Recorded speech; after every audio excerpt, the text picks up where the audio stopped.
2001 9/11 වෙනිදා USA වල World Trade Center එකට ත්‍රස්තවාදී කණ්ඩායමක් ප්ලෑන් කරනවා USA වලම ගුවන් යාන 4ක් මගින් විදියට මේගොල්ලෝ ඇතුළට ගිහිල්ලා පිහි සහ බෝම්බ මොකක් හරි වරන් ගිහලා කට්ටියව බය ගන්නලා ඒ ගුවන් යාන උන් අත්පත් කරගන්නවා.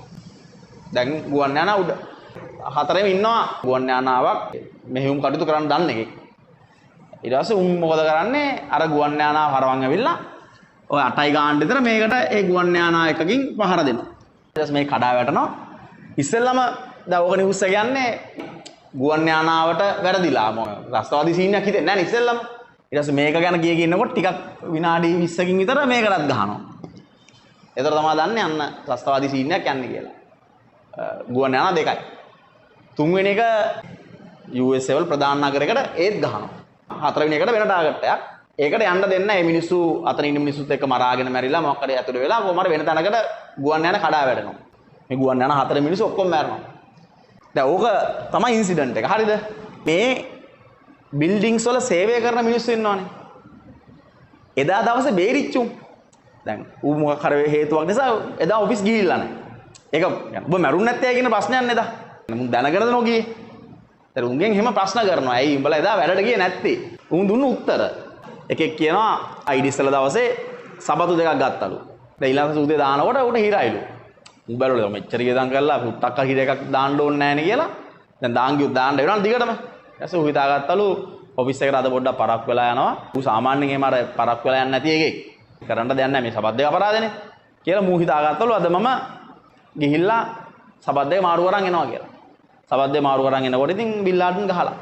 තව එකෙක් කියනවා ඌ උදේ ලෑස්ති වෙලා දැන් ඕන බ්‍රෙක්ෆාස්ට් එක ගන්නවලු. වයිෆ් ඇවිල්ලා කරි එකක් දාලා පිගානෙන් හැලිලා. කරි එකකට හැලිලා.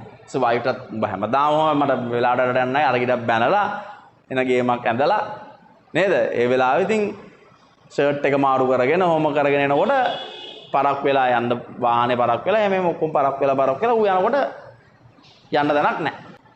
ඔය වගේ තව එකෙක් කියනවා මේ හැමදාම වයිෆ්ලු එයාගේ ළමයාව එක්කන් යන්නේ නර්සරි එකට.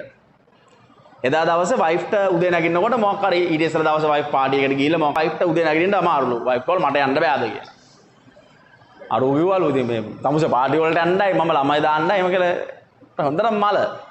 ඒ වුණාට ඉතින් කරන්න දෙයක්. වයිෆ් කෝල් මං හැමදාම යනවා මට අද ඉතින් යන්න බෑ ඉතින්. මට අමාරුයි අද. මං අද තව ටිකක් වෙලා ඉඳලා තමයි ඔෆිස් යන්නේ. ඒකින්ද බබාවත් දාගෙන යන්න කියලා කිව්වා.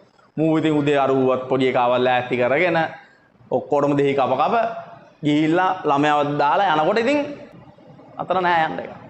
එතකොට at the moment අර වෙලාවේ මිනිස්සුන්ට හිතුණ දේ කියන්නේ අපරාධ බලපන් අද මට හැමදාම පිළිවෙලට යන එක අද විතරක් මට යන්න විදියක් නෑ. අර ඒ වගේ වෙන ඒ වෙලාව හිතන දේ එහෙම තමයි ඉතින්. ඒ කියන්නේ අපි තේරුම් ගන්න ඕන දේ තමයි ඔයා ඒ ඉන්න ඕන හොඳම තැන තමයි ඉන්න කියලා තේරුම් ගන්න ඉස්සෙල්ලා. ඒ කියන්නේ ඒකට අර දොස් දෙවුල් තිදී ඉඳලා හරියන්නේ නැහැ. අයියෝ කිය කියලා වැඩක් නැහැ. ඒ ගැන දුක් වෙලා මොන හරි කරන්න පුළුවන් නම් අපි සෙට් එකම එකතුලා දුක් වෙවි හිමුකෝ. බාන්න ඕනේ ලකුණු වර්ණ කීකේ දුක් වෙවි ඉඳලා වැඩක් නැහැ. ඒක තේරුම් ගන්න ඕනේ. ඒක තමයි හොඳම දේ කියලා හිතාගෙන එතනින් එහාට ඉස්සරහ බලන්නයි ඕනේ. පරණ දෙයින් මොකක් හරි ගන්න පුළුවන් දෙයක් ගන්න පුළුවන් නම් ගන්නවා. ඒ ගැන දුක් වෙවි ඉඳලා හරියන්නේ නැහැ. හරිද? ඒක ඔයාලට සමහරවිට ඒක තේරෙන්නේ නැහැ සමහරවිට ඒ වෙලාවේ කවුරු කොච්චර කිව්වත් ඔයාලට තේරෙන්නේ නැහැ. ඔයා ඒ ගැන දුකයි ඔයාට. ඔයා අයියෝ කීකේ ඉන්නවා පරණ දේ වෙච්ච දේ ගැන හිතේයිද. හැබැයි ඒක මොකක්ද හොඳකට තමයි වෙලා තියෙන්නේ.